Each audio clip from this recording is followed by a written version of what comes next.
ഇപ്പോൾ Shri Nasar Faizy Koodathayi telephone line ചേരുകയാണ്. ശ്രീ നാസർ ഫൈസി കൂടത്തായി, ഈ അബ്ദുള്ള പറഞ്ഞതുപോലെയാണോ കാര്യങ്ങൾ? ഇസ്ലാം മത വിശ്വാസിയായ ഒരാൾ അദ്ദേഹത്തിന്റെ അറിവോടുകൂടി അദ്ദേഹത്തിന്റെ പേരിൽ ഹിന്ദുമത വിശ്വാസിയായ മറ്റൊരാൾ ശബരിമലയിൽ ഒരു വഴിപാട് നടത്തിയെങ്കിൽ അത് ഇസ്ലാം മത വിശ്വാസ പ്രകാരം തെറ്റാണോ? ആ വ്യക്തി മതവിശ്വാസികളോട് മാപ്പ് പറയണോ, തോപ ചെയ്യണോ? അല്ല, സ്വാഭാവികമായ ഒരു മുസ്ലിമിന്റെ വിശ്വാസം എന്ന് പറഞ്ഞത് ഏകദൈവ വിശ്വാസമാണ്. ആ ഏകദൈവ വിശ്വാസത്തിന് വിരുദ്ധമായി നിലപാട് ആര് സ്വീകരിക്കുന്നതും ഇസ്ലാമിക വിരുദ്ധമാണ്. മതപരമായി ഇസ്ലാമിക വിധി പ്രകാരം അത് തെറ്റാണ്. അതിന്റെ പ്രായശ്ചിത്തം അത് ചെയ്തിരിക്കണം. ഇവിടെ ഒരു വിവാദത്തിലേക്ക് കൊണ്ടുപോകേണ്ട ഒരു ആവശ്യമില്ല. കാരണം മോഹൻലാൽ മമ്മൂട്ടിക്ക് വേണ്ടി മോഹൻലാലിന്റെ വിശ്വാസപ്രകാരം വഴിപാട് നടത്തുകയോ പ്രാർത്ഥിക്കുകയോ മോഹൻലാലിന്റെ ദൈവത്തോടോ പ്രാർത്ഥിക്കുകയോ ചെയ്യുന്നു.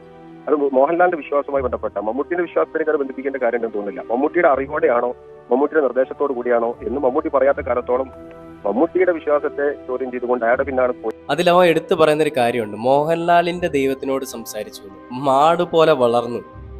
സംസ്കാരം എന്താണ്, മനുഷ്യനോട് എങ്ങനെ പെരുമാറണം,